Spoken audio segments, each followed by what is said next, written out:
রাজা প্রতিদিন একটি মেয়েকে বিয়ে করে এবং পরদিন তাকে ফাঁসিতে ঝুলিয়ে দেয়।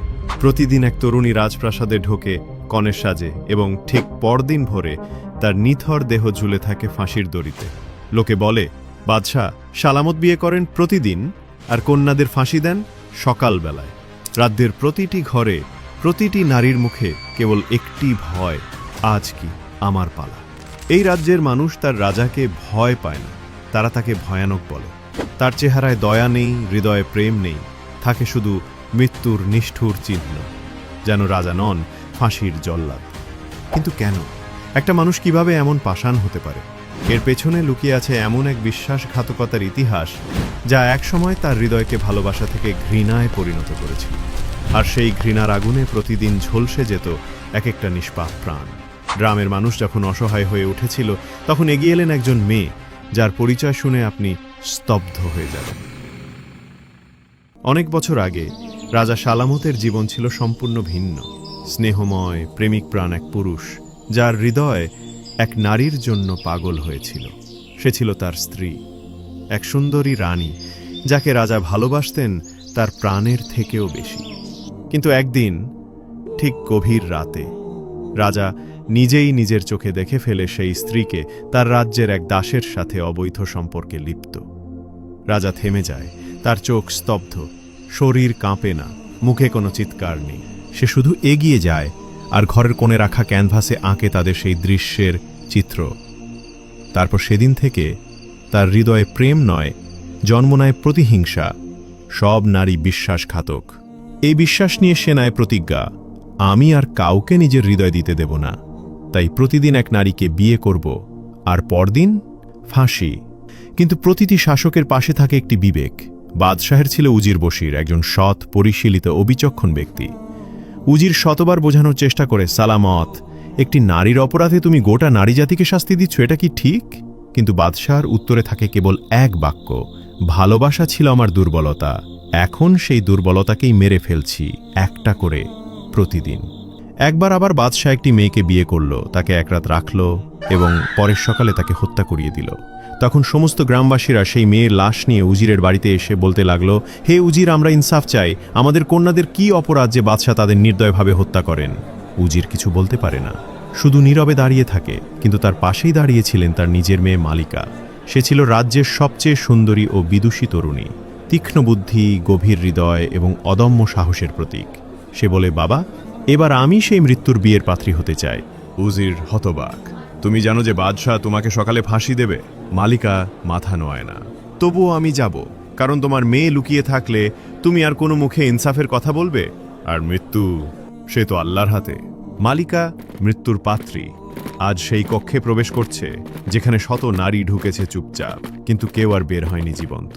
সন্ধ্যার আকাশে চাঁদ উঠেছে। প্রাসাদের মসৃণ পাথরের মেঝেতে মালিকার পায়ের নুপুর ধ্বনিত হচ্ছে যেন মৃত্যুর সাথে চুক্তির প্রতিধ্বনি। রাজার চোখে অদ্ভুত এক তাকানো, না ভালোবাসা না লালসা, একটি পরীক্ষার চাহনি, যেন আজকের রাত শেষেই সে আবার একবার প্রমাণ পাবে সব নারী একরকম, বিশ্বাসঘাতক। রাজা কোষে জিজ্ঞাসা করলেন, তোমার কি জানা নেই সকাল হলেই তোমার গলা আমার সৈন্যদের দড়িতে বাঁধা হবে? মালিকা মাথা নিচু করল না, ভয় পায়নি, শুধু বলল, জানি, তবে এই রাতটা আল্লাহর দান, আর এই রাতে আমি আপনার স্ত্রী, আমার পূর্ণ অধিকার আছে। সকালের মৃত্যু নিয়ে চিন্তা পরে করব, এখন বরং রাতটা বাঁচি। মালিকা সোনালী পাত্রে রাজাকে এক গ্লাস শরবত পরিবেশন করল। রাজা অবাক, তুমি ভয় পাচ্ছ না? মালিকা হেসে বলল, আমি ভয়কে চিনি না, বরং আমি গল্প বলি ভয়কে ভুলে যেতে। রাজা চোখ ছোট করল, গল্প এখন? মালিকা বলল, আপনি চাইলে আমি আজ রাত জুড়ে গল্প বলবো, যদি আপনি শুনতে চান। রাজা একটু থেমে বলল, তুমি স্ত্রী, এখন তোমার অধিকার আছে এই রাতে, বলো, শুরু করো তোমার মৃত্যুরাত্রির গল্প। মালিকা গল্প বলতে শুরু করল। এক ছিল এক ব্যবসায়ী, যার পরিবার ছিল স্ত্রী, একটি যুবতী মেয়ে আর 3টি ছোট ছেলে। সে ছিল বিশ্বস্ত, দয়ালু এবং পরিশ্রমী। একবার সে দীর্ঘ ব্যবসায়িক সফরে বের হয়। তার মেয়ে রওনা হওয়ার আগে ছোট ব্যাগে কিছু পরিমাণ খেজুর দেয় আর বলে, বাবা, ক্ষুধা লাগলে খেয়ে নিও। সফরের পথে এক নির্জন জলাশয়ের পাশে সে বসে পড়ে বিশ্রাম নিতে। তখন সে ব্যাগ থেকে বের করে খেজুর খাওয়া শুরু করে। ব্যবসায়ী খেজুর খাচ্ছিল আর খেজুরের আঁটি ছুঁড়ে ফেলে দেয় জলাশয়ের জলে। হঠাৎ জলাশয়ের জল লাল হয়ে যায়, আর সেই জল থেকে উঠে আসে এক বিশাল জিন, হাতে রক্তাক্ত তরবারি। জিন গর্জে ওঠে, হে মানব সন্তান, আমার বাচ্চার গলায় তোমার ছুঁড়ে ফেলা খেজুরের আঁটি আটকে গেছে এবং সে মারা গেছে, তাই আজ এইখানেই তুমি মৃত্যুবরণ করবে। ব্যবসায়ী স্তব্ধ, তার চোখে ভয় কিন্তু মুখে সাহস। আমার অপরাধ ছিল অনিচ্ছাকৃত, তবুও যদি মৃত্যু হয় আমি প্রস্তুত। তবে একটি অনুরোধ, আমার একটি কন্যা আছে, কিছু ঋণ আছে, আমাকে 40 দিন সময় দিন। সব ঋণ শোধ করে মেয়ের বিয়ে দিয়ে আমি মৃত্যুর জন্য ফিরে আসব। জিনহীন হেসে বলে, আমি কিভাবে বিশ্বাস করব? ব্যবসায়ী বলে, আমি আল্লাহর নামে কসম করে বলছি আমি ফিরে আসব। জিন তাকিয়ে থাকে এবং বলে, ঠিক আছে, 40 দিন পর তুমি ফিরে না এলে তোমার আত্মা আমি পুড়িয়ে ছাই করে ফেলব। মালিকা থামে। রাজা বলে, তারপর ব্যবসায়ী কি ফিরে এসেছিল? মালিকা চোখ নিচু করে বলে, রাত শেষ, আজান হয়ে গেছে। রাজা হঠাৎ উঠে দাঁড়ায়। না, তুমি শেষ না করে গল্প থামাতে পারো না? বলো, ব্যবসায়ী ফিরে এসেছিল কিনা? মালিকা নম্র কণ্ঠে বলে, আমার স্বামী, আপনি তো নিজেই বলেছিলেন রাত্রি আমার, এখন তো দিন, আর আমার মৃত্যুর সময়। এখন আপনার হুকুম দিন, ফাঁসির। রাজা চুপ হয়ে যায়। সে এই গল্পের শেষে পৌঁছায়নি, এটা তাকে পাগল করে দিচ্ছে। কয়েক মুহূর্ত চুপ থেকে সে বলে, তোমাকে আরও একটি রাত সময় দিলাম, গল্পটা শেষ করতে হবে, তারপর মৃত্যুর কথা ভাবব। মালিকা সেজদা দিয়ে আল্লাহর কাছে দোয়া করল, হে আল্লাহ, আপনি এই রক্তপিপাসু হৃদয়ে মেহেরবানির অনুভব দিন। পরের দিন সন্ধ্যা, প্রাসাদের মশালগুলো আজও জ্বলছে, তবে বাতাসে আজ ভয় নয়, উত্তেজনা। বাদশাহ সালামত সারা দিন ধরে অস্থির ছিলেন। প্রথমবার কোনো নারী তার হৃদয়ে প্রশ্ন ছুড়ে দিয়েছে। রাজা অধীর হয়ে বসে আছেন। মালিকা এসে সেজদা দিয়ে বলেন, হে বাদশাহ সালামত, আজ রাতেও আমি আপনার স্ত্রী, আর সেই অধিকারে আমি আজ আবার শুরু করব সেই গল্প, ব্যবসায়ী ও জিনের যুক্তি। 40 দিনের সময় পেয়ে ব্যবসায়ী ফিরে এলো তার পরিবারের কাছে। স্ত্রী দরজা খুলেই স্তব্ধ। ছেলেমেয়েরা বাবাকে দেখে দৌড়ে এসে জড়িয়ে ধরল। স্ত্রী কাঁদতে কাঁদতে বলল, হে আমার প্রিয় স্বামী, আপনি তো বলেছিলেন সফর দীর্ঘ হবে, তাহলে এত তাড়াতাড়ি ফিরে এলেন কেন? ব্যবসায়ী বলল, তোমার চোখের জল মুছে দিতে এসেছি, আর তোমার কাঁধে রেখে যেতে এসেছি আমার শেষ দায়িত্ব। স্ত্রী আঁচল দিয়ে চোখ মুছে বলল, আপনি কেমন কথা বলছেন? ব্যবসায়ী ধীরে ধীরে পুরো ঘটনা খুলে বলল, জিন, খেজুরের আঁটি, প্রতিশ্রুতি এবং মৃত্যুর দিন। স্ত্রী কাঁদতে কাঁদতে তাঁকে জড়িয়ে ধরে বলল, আপনি যাবেন আর আমি থাকব, আপনি গেলে আমি বাঁচব কিভাবে? পরের দিন ব্যবসায়ী তার কন্যার বিয়ে দিয়ে দেয়। মেয়ের চোখে জল। সে জিজ্ঞেস করে, বাবা, আপনি কেন এত অস্থির? আপনার চোখে ভয় কেন? ব্যবসায়ী মেয়েকে জড়িয়ে ধরে বলে, জীবনে কোনো কথা ভঙ্গ করো না মা, আমি তোমাকে শেখাতে এসেছি মানুষ যেমন নিজের কথা রাখে তেমনি নিজের মৃত্যু পর্যন্ত সম্মান করে। ব্যবসায়ী প্রতিদিন একটি কাগজে তিনি লিখেন, আজ আরও একদিন কমল, আর শুধু একটাই দিন বাকি।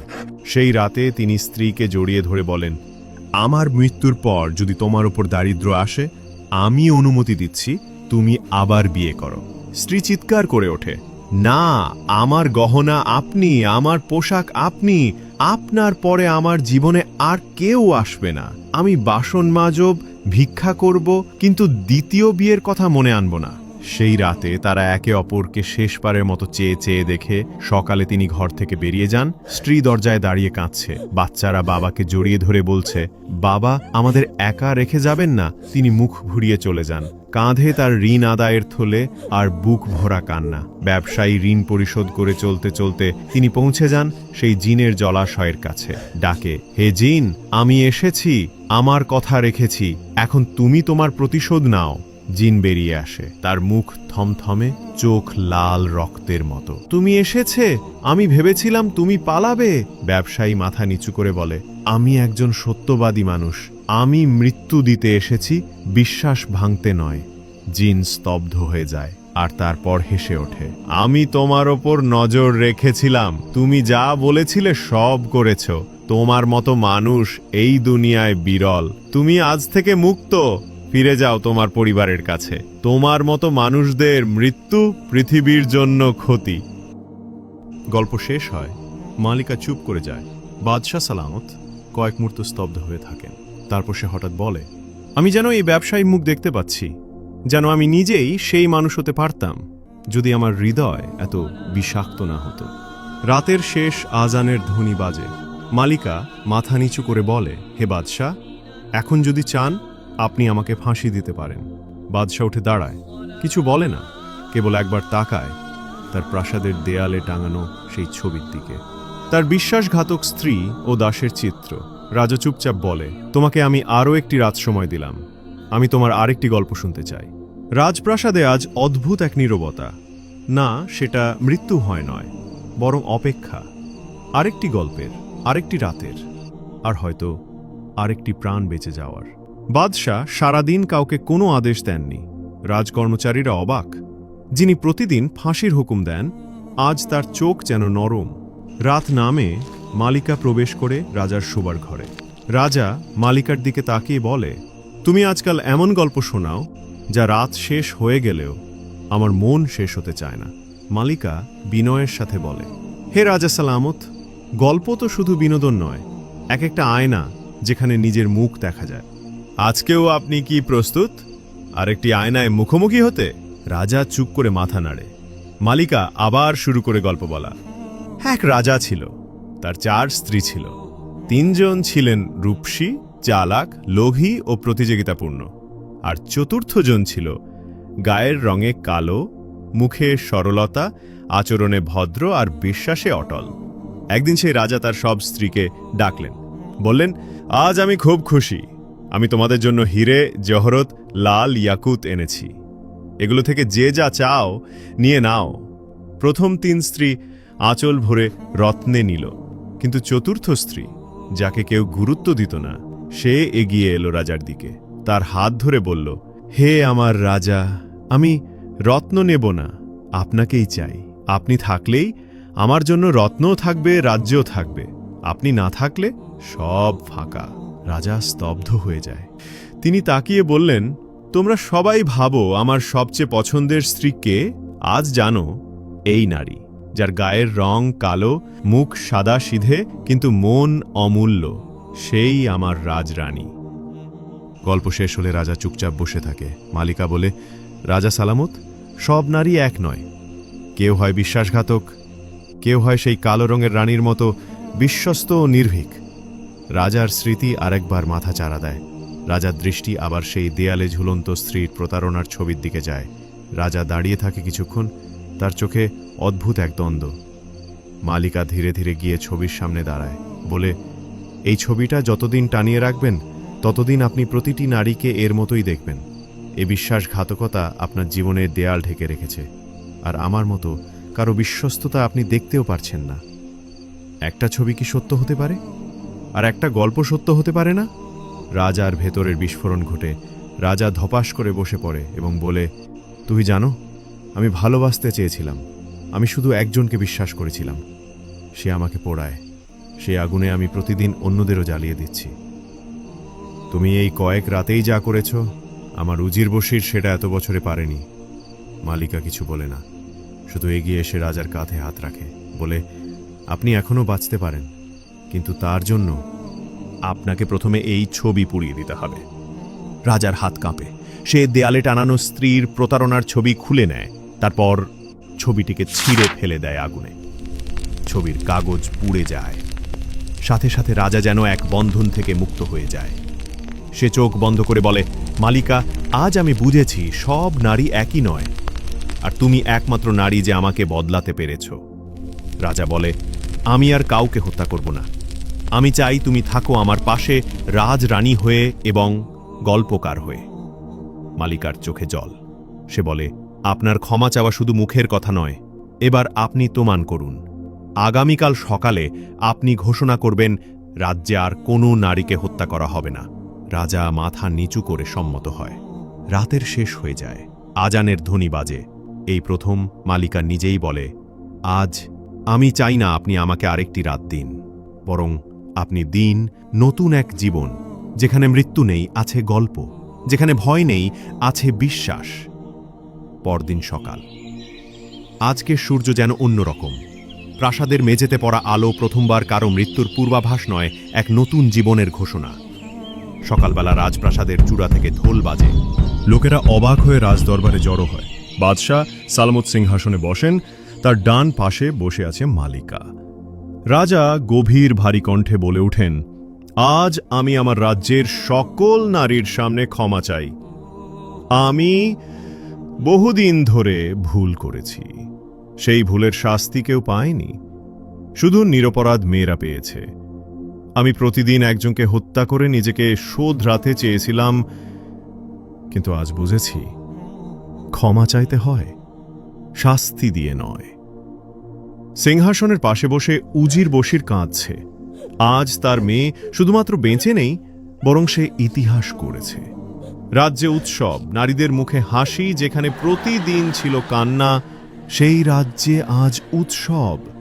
রাজ্যের দরিদ্র, গরিব, ধনী সবাই মিলে বলছে, আজ আমাদের মেয়েরা বাঁচল। আর যারা হারিয়ে গেছে তারা ন্যায় পেল। তারপর বাদশাহ সালামত সকল সভাসদকে ডেকে বললেন, আজ থেকে মালিকা শুধু আমার স্ত্রী নয়, সে আমার রানী, আমার পরামর্শদাতা এবং আমার হৃদয়ের গল্পকার। পুরো দরবার গর্জে ওঠে, জিন্দাবাদ মালিকা, জিন্দাবাদ সালামত। দর্শক, আজকের গল্প ছিল না শুধুই থ্রিল, ছিল জীবন বদলে দেওয়ার ক্ষমতা। এক রাজা যে ভালোবাসা হারিয়ে প্রতিদিন হত্যা করত, সে এক মেয়ের সাহসিকতায় নতুন জন্ম পেল। আর সেই মেয়ে, সে আমাদের শেখায় গল্প কেবল বিনোদন নয়, এক গল্প একজন মানুষকে বদলাতে পারে, এক গল্প মৃত্যুকে ঠেকাতে পারে, আর এক গল্প ইতিহাস করতে পারে।